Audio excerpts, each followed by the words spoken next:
2 minute लूँगा, ज़्यादा नहीं लूँगा। कल मैं बैठा था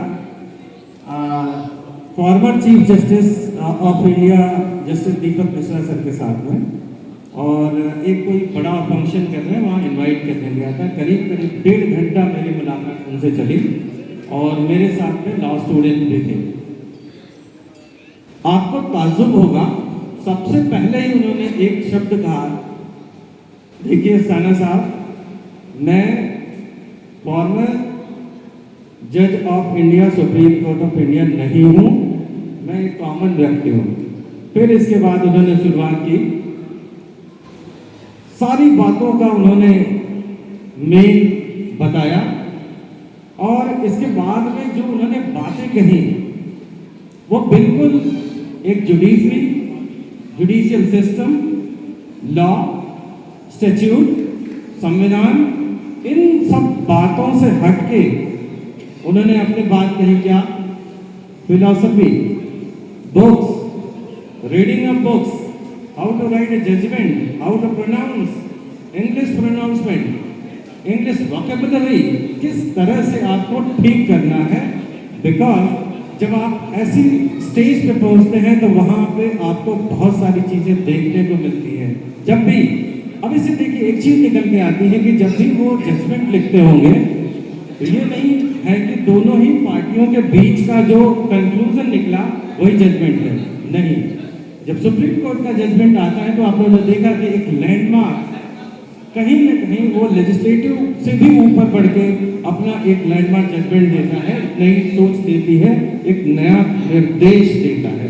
तो ऐसी किताबें उन्होंने भी कहा, और ऐसी मुझे लगता है कि जितने भी यहाँ पे बुद्धिजीवी बैठे हुए हैं सभी लोग मेरी बातों से सहमत होंगे कि किताबें एक नया आईना है, नया परिवेश है, नई सोच देती है, जिससे कि आप जब लिखने बैठे तो आपको वो सारी चीजें कंटेंट धीरे धीरे देता है और वो एक नए आकार में बनती है, जो कि आज ये नरेला से नरेला तक बना।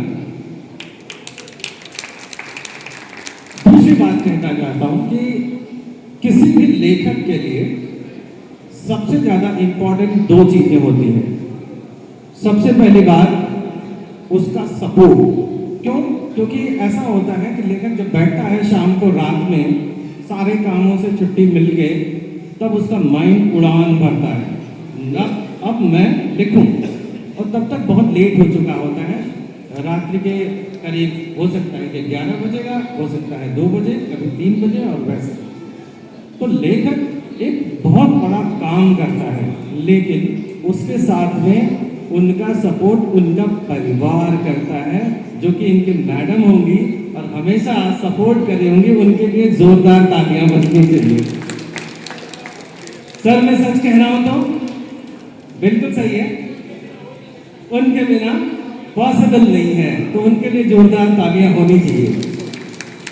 दूसरी बात जो मैं कहना चाह रहा था कि लेखक के लिए एक और मनोबल ऊंचा करने के लिए दूसरी चीज होती है। क्या? लेखक की पुस्तक को खरीदना, पढ़ना। तो मैं आप सभी से अनुरोध करूंगा कि आप अपने बच्चों को प्रोत्साहित जरूर करें, किताबें जरूर इनसे लें, जिससे कि इनका मनोबल और बढ़े। और जैसे कि ये 33 के बजाय 34वीं किताब थी, मैं समझता हूं कि 100 से भी पार हो। सर इसमें इन्होंने जितने भी लोगों का वो था, योगदान था, उसमें भी इन्होंने बहुत अच्छी तरह से किया। मैं इसमें एक छोटी सी पंक्ति पढ़ना चाहता हूँ, सर आप लोगों की इजाजत हो तो। इसमें इन्होंने एक आदमी के शब्द में तो दिखाई रहे कि तो भीतर से इंसानियत बिल्कुल खत्म हो गई है, कुछ इस प्रकार से इन्होंने हम रिफ्यूजी के उस पे लिखा है, और उसका मैं 2 स्टैंजा पढ़ना चाहता हूँ। हम क्या बनाने आए थे और क्या बना बैठे, हम क्या बनाने आए थे और क्या बना बैठे, कहीं मंदिर और कहीं मस्जिद बना बैठे। कितनी बढ़िया बातें लिखी है। इसके बाद इन्होंने लिखा, हमसे तो परिंदे लाख दर्जे अच्छे हैं, हमसे तो परिंदे लाख दर्जे अच्छे हैं, कभी मंदिर पे जा बैठे तो कभी मस्जिद पे जा बैठे। कितनी बढ़िया इन्होंने अपने शब्दों को पिरोया है और इन्होंने एक्नॉलेज भी किया है रोहतास योगी जी, संगीता योगी जी और इन सभी को भी। तो इन सारे चीज़ों को मैं 2 शब्दों में कंक्लूड करना चाहता हूँ कि जो कि इनकी अभी तक की जो उम्र देख रहा हूँ मैं और जो अंदर से हौसला अफजाई जो करने की क्षमता, उनको 2 शब्दों में पिरोया है। कैसे? थोड़ा थक गया हूँ, थोड़ा थक गया हूँ, दूर निकलना छोड़ दिया। थोड़ा थक गया हूँ, दूर निकलना छोड़ दिया, पर ऐसा नहीं कि मैंने चलना छोड़ दिया। याद रखें आगे, फासले अक्सर रिश्तों में दूरी बढ़ा देते हैं। फासले अक्सर रिश्तों में दूरी बढ़ा देते हैं, पर ऐसा नहीं है कि मैंने अपनों से मिलना छोड़ दिया। आगे सुनिए, फिर भी हिम्मत है, आगे क्या करना है? हाँ, जरा अकेला हूं दुनिया की भीड़ में, हाँ जरा अकेला हूं दुनिया की भीड़ में, पर ऐसा नहीं कि मैंने अपनापन छोड़ दिया है। लास्ट की पंक्तियां सुने, आपको आनंद आएगा।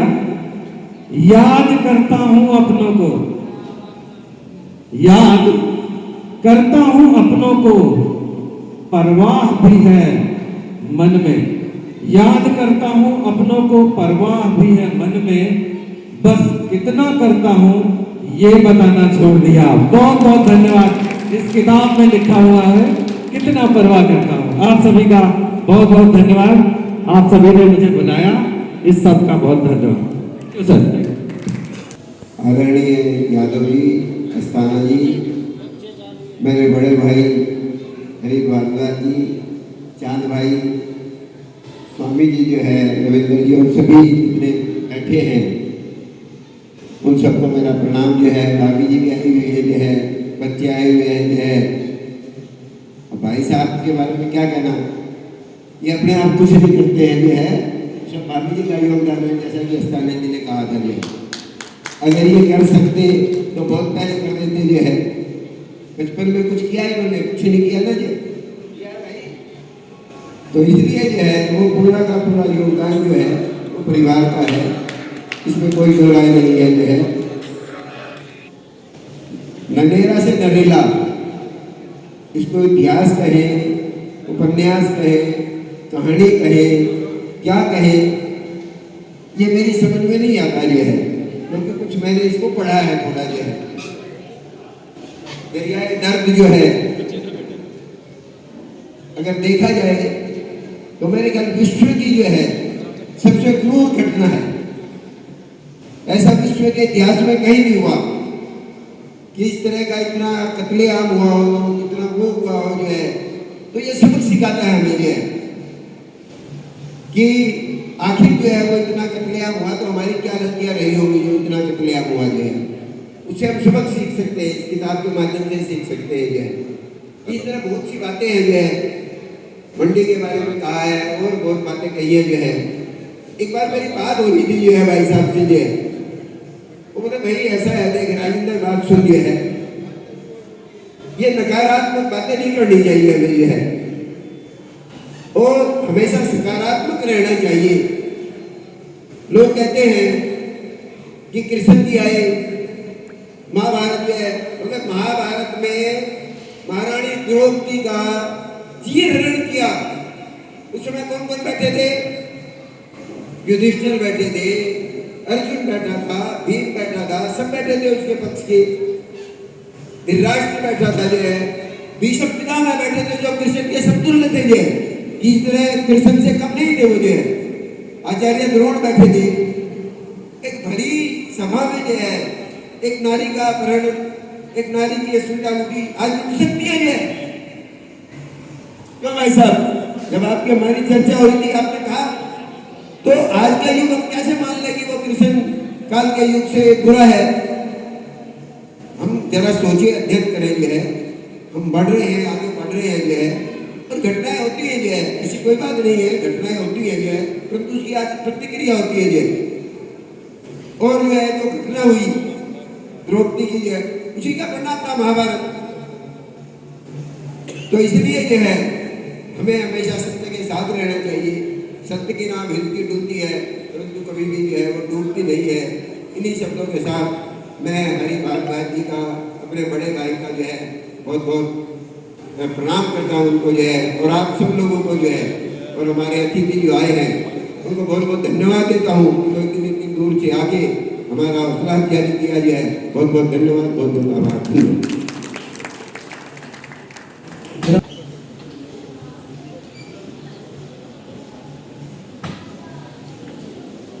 ओम आनंदम बोल सकते हैं। ओम आनंदम।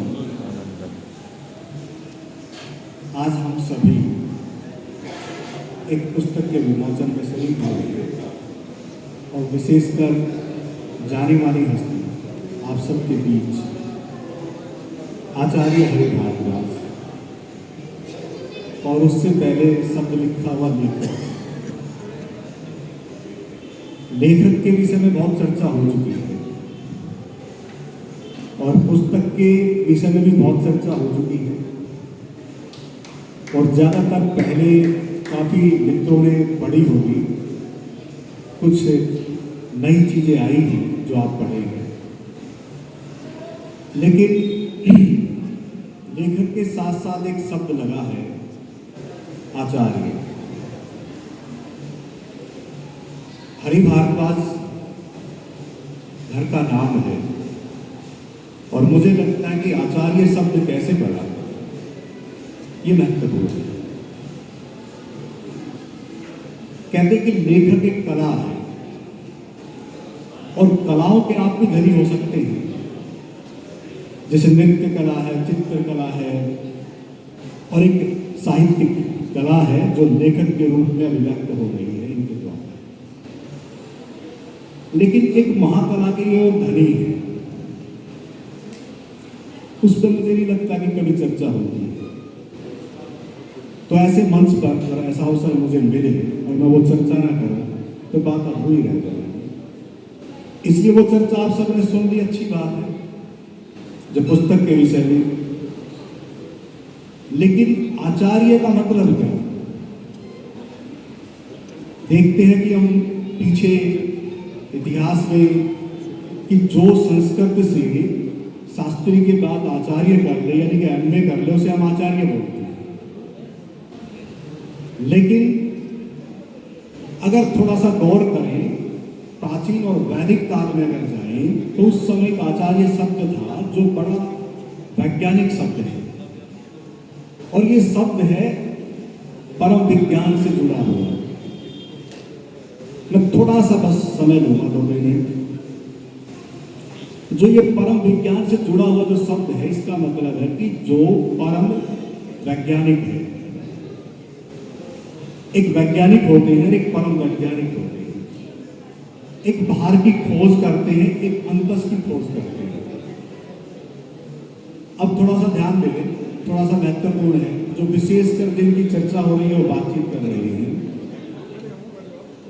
जो परम वैज्ञानिक का मतलब जो अंतस की खोज कर ले, वो आचार्य है, जो अनुभव कर ले अंतस की, और फिर उस अंतस की खोज करने के बाद जो उस प्रयोग के द्वारा अपने आप को पाले, अपने आप को पाले, और जो अपने आप को पा लेता है वो पूर्ण हो जाता है। पहले तो जोरदार तालियां बजाना। पूर्ण का मतलब समझ गए, संपूर्ण का मतलब समझ गए। अधूरा व्यक्ति वो रहता है जब तक वो अपनी अंतस की खोज की उस गहराई में अपने उस आत्म तत्व को ना पा ले। और उन्होंने अपने उस आत्म तत्व के दर्शन कर लिए, मुझे पता है, आपको पता ना तो वो बात एक अलग है। मुझे इतना ही पता है कि जब अंतस की आत्मा की खोज यानी कि उस आत्म तत्व को जब कोई पा लेता है तो परम वैज्ञानिक हो जाता है। और वो फिर कोशिश करता है कि मैं किसी न किसी को उस अंतस की खोज तक ले जाऊं, और जो उस प्रयास में रत रहता है, उस प्रयास का मतलब समझे कि उस परम सत्य की खोज तक जो ले जाने वाला है, जो कोशिश करता है कि मैं औरों को भी उस परम सत्य का बोध करा दूं, मैं उस आत्म तत्व का बोध करा दूं, उसे कहते हैं आचार्य। हाँ जी, ठीक है। अब यानी कि इसका मतलब क्या है कि आचार्य का मतलब है कि आपको उस अंतस की खोज तक ले जाने वाला आचार्य। तो पुस्तक के माध्यम से आप अपने अनुभव को अभिव्यक्त करते हैं, और उस अभिव्यक्ति का मतलब है कि अनुभव जो इन्होंने अंतस में पाया उसे अभिव्यक्त किया, और वो जो अभिव्यक्त हुई है पुस्तक वो हमारे सामने है। लेकिन इसमें आत्मा की तो कोई बात नहीं है। लेकिन फिर भी जो व्यक्ति संपूर्ण और पूर्ण हो जाता है, तो वो संसार के विषय की बात करे, या वो इतिहास की बात करे, या फिर वो अध्यात्म की बात करे, तो वो पूर्णता के साथ करता है। इसलिए अगर इसमें बाहरी परिवेश के आधार पर अगर इतिहास की बात हुई है, तो वो भी सत्य है, पूर्ण है। इसलिए साधुवाद के पात्र, धन्यवाद के पात्र कि इनके द्वारा वो सब चीजें प्रकट हुई। अब बात है अंतस की बात। प्रयास प्रत्येक उस आनंदित व्यक्ति का सदा रहा है, और इनका भी वो प्रयास आज भी है। ये ना समझना, आज भी वह प्रयास जारी है कि कोई भी किसी भी माध्यम से उस आनंद की झलक को पाए। कोशिश वही है, और उस कोशिश में कितने वर्षों से लगे हुए हैं। लगभग 20 वर्ष से तो मैं देख रहा हूं, और पता नहीं, आप तो बहुत पुराने साथी मित्र होंगे, आप भी देख रहे होंगे। लेकिन बहुत करीब करीब जो रहने वाले हैं, वो भी इस बात को अभी तक समझ नहीं पाए कि इनके भीतर जो एक महाकला है ना, वो अभिव्यक्त, एक तो कला हो गई, लेखक एक कला, लेकिन एक महाकला। महाकला क्या है? उस महाकला के धनी है। ये समझ लो तो छोटी मोटी बात है, लेखक के ये कोई बड़ी बात नहीं है। थोड़ा समझना, मैं जो बात कह रहा हूं, थोड़ी ही आप चिंतन मनन करेंगे, थोड़ा गहराई में जाएंगे, आप भी लिख डालेंगे कुछ ना कुछ तो। लेकिन जो महाकला का धनी है, उस महाकला का संबंध जो है इनके उस परम चैतन्य अवस्था से जुड़ा है, जो इनकी एक बुक है। चिन्ह से कौन सी बुक है? हो सकता है रखी होगी। उस बुक का संबंध भी उसी आत्म तत्व से जुड़ा है, जो इनकी गहराई की, अंतस की, प्यास की अभिव्यक्ति है, जो बाहर प्रकट हुई है। इसलिए नरेरा से नरेरा तो पढ़ें, लेकिन वो पुस्तक का अध्ययन भी आप जरूर करें, क्योंकि उनके भीतर वो महाकला अभिव्यक्त हो रही है, जो सेल्फ एक्चुअलाइजेशन, जो 7 हिस्सा होता है अभिव्यक्ति का, जो महाकला का। इसलिए प्रत्येक के भीतर वो लास्ट अंतिम कला की अभिव्यक्ति है, जो कहते हैं कि आत्मा का परमात्मा से मिलन। उस महाकला के आप सब धनी हैं, लेकिन कौन और किसको परवाह है उस परमात्मा से मिलन की?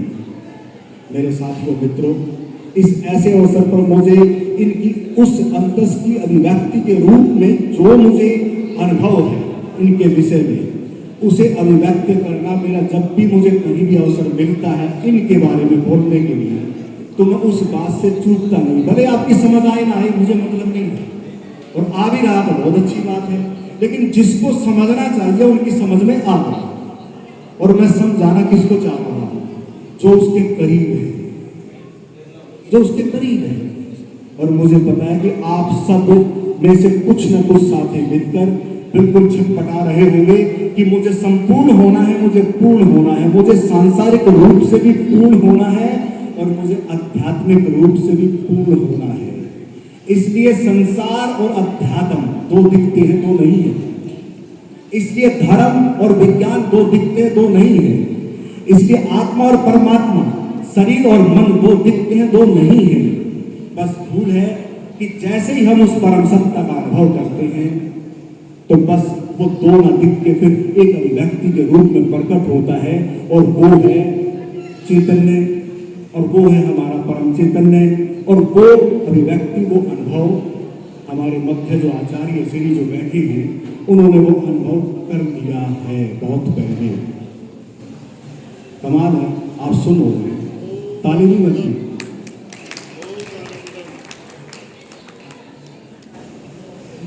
दिखते हैं संसार में, ऐसे ही घूमते हैं सब, क्या सोचते हैं, सभी ऐसे ही घूमते थे। जिनको हम अवतारी कहते हैं, जिनको हम संदेशवाद कहते हैं, जिनको हम पीर पैगंबर कहते हैं, जिनको हम कहते हैं ऋषि मुनि कहते हैं, जिनको हम आचार्य कहते हैं, ऐसे ही तो सब थे।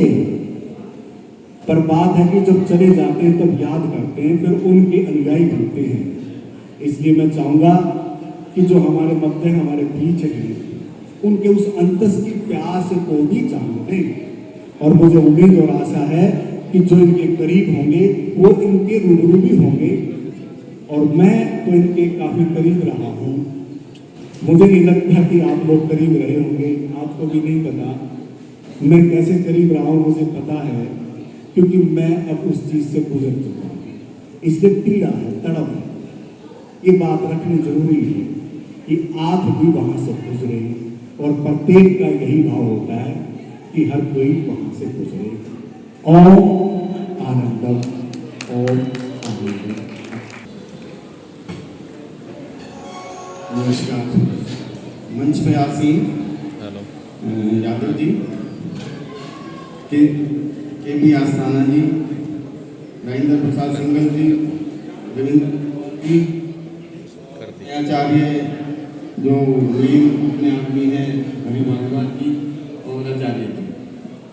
आज का ये कार्यक्रम ननेरा से नरेगा इतना अच्छे तरीके से हुआ है कि हम आचार्य जी का बहुत बहुत धन्यवाद करते हैं, और परमात्मा से प्रार्थना करते हैं कि जितनी किताबें इन्होंने लिखी हैं, इतनी किताबें और लिखें, इतनी आयु उनको दें और इनको इतना स्वस्थ रखें।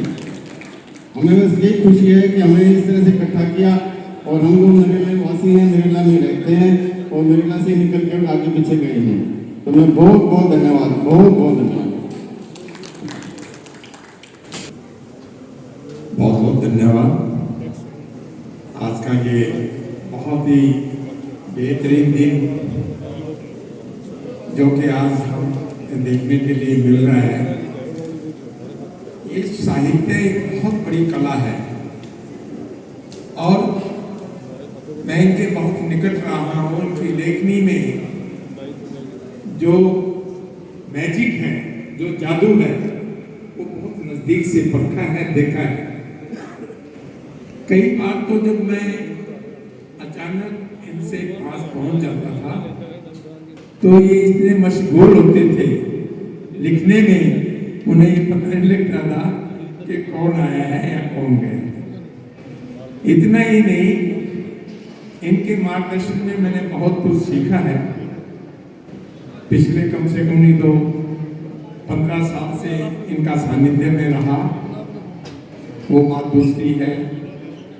मेरा फील्ड आर्मी से रहा, ये एक प्रशासनिक उच्च अधिकारी रहे, और बाद में साहित्य की दुनिया में आए, और अनेक बड़े बड़े नेशनल न्यूज़पेपर में भी इनके आर्टिकल्स छपते रहे। तो मेरे पास ये शब्द नहीं इनके लिए कि कौन से शब्दों से इनको नवाजा जाए।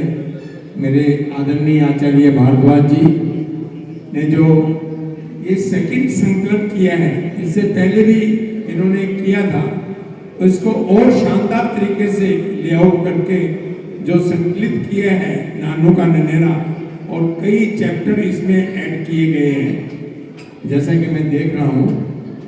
तो ये बहुत ही बेहतरीन है और इस वर्तमान की जनरेशन के लिए मैं बहुत समझता हूँ कि उनको जिस भूमि पर हम रहते हैं वहाँ पर हम जो है इसको जरूर इसका पठन करें, पाठन करें। और बहुत समय हो गया, सभी के लिए मैं नमन करता हूँ। मुझे इस मौके पे 2 शब्द बोलने का अवसर दिया, बहुत बहुत आभारी, धन्यवाद। बहुत बहुत धन्यवाद सकाराम गुप्ता जी। और अब जो इस मंच को संभाल रहे थे, मंच किंग भाई रजत जी, जो युवाओं के दिलों की धड़कन है और हर वक्त इनकी कोशिश रहती है जितना भी हो सके इस क्षेत्र के युवाओं को कोई न कोई प्रेरणा दे और आगे बढ़ाए। हर साल एक साइक्लोथॉन रेस कराते हैं जिसमें इस क्षेत्र के ही नहीं अभी तो और भी दूसरे क्षेत्र के लोग, बच्चे यहाँ से साइकिल रेस में शामिल होने की पूरी कोशिश करते हैं और कोशिश करते हैं कि वो पूरे देश को, पूरे संसार को एक संदेश दें कि हमें प्रदूषण के खिलाफ युद्ध लड़ना है और उसे समाप्त करना है और स्वस्थ वातावरण हमें बनाना है और हरित क्रांति लाना है। तो भाई रजत जी के लिए मैं कहूँगा एक बार जोरदार ताली बजा दीजिए, जो सुबह से खड़े हुए हैं और पूरा समय लगा देते हैं जहाँ भी जाते हैं। और भाई रजत जी के स्वागत के लिए मैं कहूँगा एक बार भारद्वाज जी और देवी अस्तना जी, पीसी साहब, आप सभी एक बार भाई का भी स्वागत कर दीजिए।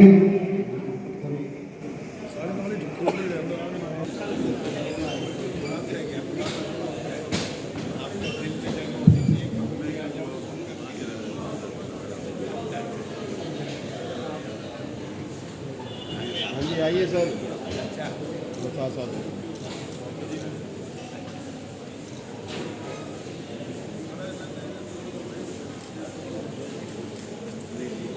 और इसके साथ में मैं भारद्वाज जी से इजाजत चाहूंगा कि जो ये ननेरा से नरेला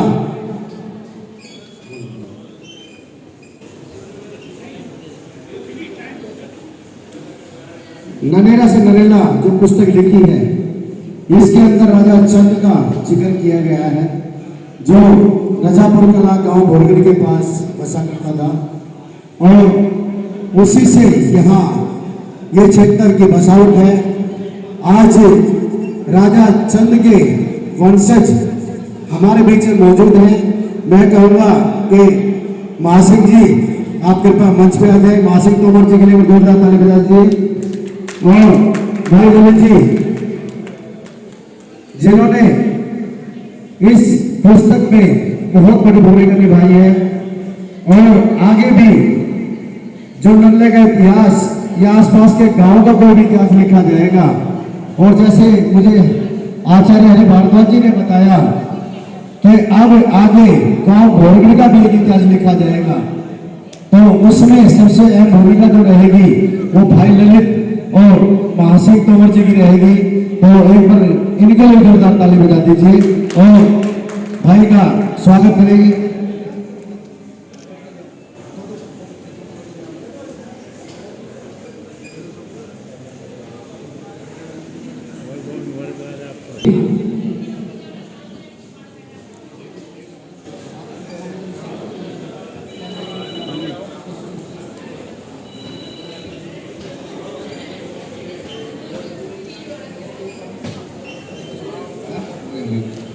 और जेपी ठाकुर जी, और हमारे बीच में गूगल भाई कौटिल्य, जिन्होंने वर्ल्ड में ज्ञानता में अपना नाम कमाया और देश का तिरंगा दूसरे देशों की असेंबली के अंदर भी फहराया। ये गर्व की बात है। और हमारे बीच उनके दादाजी जयकिशन जी और उनके पूज्य पिताजी भाई सतीश गौड़ जी, हमारे बीच में है। मैं कहूँगा अगर मंच पे आ जाए आप भी।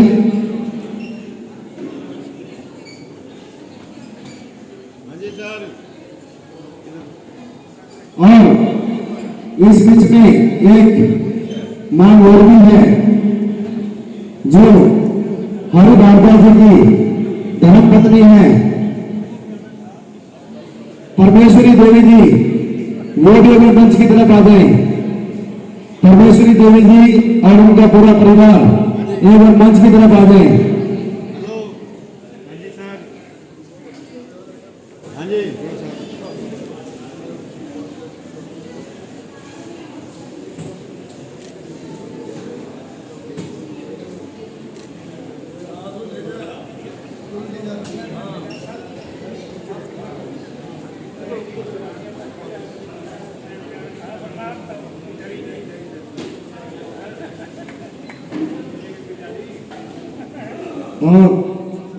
और आप सभी की जोरदार तालियों के बीच मंच पर मैं निवेदन कर रहा हूं, हमारी दादी जी, मैं कहूंगा आदरणीय परमेश्वरी देवी जी, मैं समझता हूं कि जिनके योगदान के बिना, जिनके साथ के बिना ये पुस्तक क्या, कोई भी छोटे से छोटा लेख तक लिख पाना संभव नहीं है। इस तपस्या के साथ में उनकी तपस्विनी रही हमारी दादी जी के लिए, हमारी माता जी के लिए जोरदार तालियां आप सब एक बार बजा दें। सच्चे सम्मान के पात्र में निवेदन हरि भारद्वाज जी फूल माला पहना करके उनका स्वागत करें। जोरदार तालियां। बिल्कुल, हरि भारद्वाज जी जो हैं, और वो कहा ही जाता है कि पत्नी अर्धांगिनी होती है, तो उनकी आधी, और मैं कहूँगा आधी से ज्यादा सक्सेस की जो क्रेडिट जाता है वो आदरणीय माँ जी को जाता है। मेरा और आज के कार्यक्रम का मेरा अंतिम निवेदन श्री एनडी अरोड़ा जी, जो आज के इस कार्यक्रम के कर्ता धर्ता है, मेरा उनसे निवेदन है वो मंच पर पधारें। मैं आपको बताना चाहता हूँ, इस कार्यक्रम की पूरी प्लानिंग से लेकर के पूरे मैनेजमेंट तक का काम यदि किसी सरल स्वभाव के व्यक्ति ने, वो शुरू से उस कोने में बैठे हुए हैं, उन्होंने किया है, तो जोरदार तालियों के वो हकदार हैं, सच्चे सम्मान के वो पात्र हैं। और हम सबका भी मार्गदर्शन किया, कैसे क्या इस कार्यक्रम की रूपरेखा रहेगी वो हमें बताया। और इस हॉल में जहां हम बैठे हैं, यहाँ भी सारा जो मैनेजमेंट है वो आपके मार्गदर्शन में हुआ है। भागलपुर पंचायत के आप सदस्य भी हैं। जोरदार तालियां आदरणीय एनडी अरोड़ा जी के लिए भी। और मैं अब निवेदन करूंगा श्री अनिल शर्मा जी से कि वो धन्यवाद भाषण प्रस्तुत करें, और उसके बाद आप सबसे निवेदन कि जलपान ग्रहण करके हम लोग अपने अपने घरों की तरफ प्रस्थान करेंगे। अनिल शर्मा जी। सबको मेरा प्रणाम। आप सब लोग यहाँ पधारे, मैं बहुत आभारी हूँ चीज़ का, कलाकार की तरफ से मैं आप सबका बहुत धन्यवाद करता हूँ। जलपान तैयार है, इसके लिए सब लोग इंतजार कर रहे हैं। प्लीज़ जलपान ग्रहण करें सारे। Thank you. मैं हृदय की गहराइयों से आदरणीय हरि भारद्वाज जी की तरफ से, हमारी माँ जी की तरफ से, उनके परिवार की तरफ से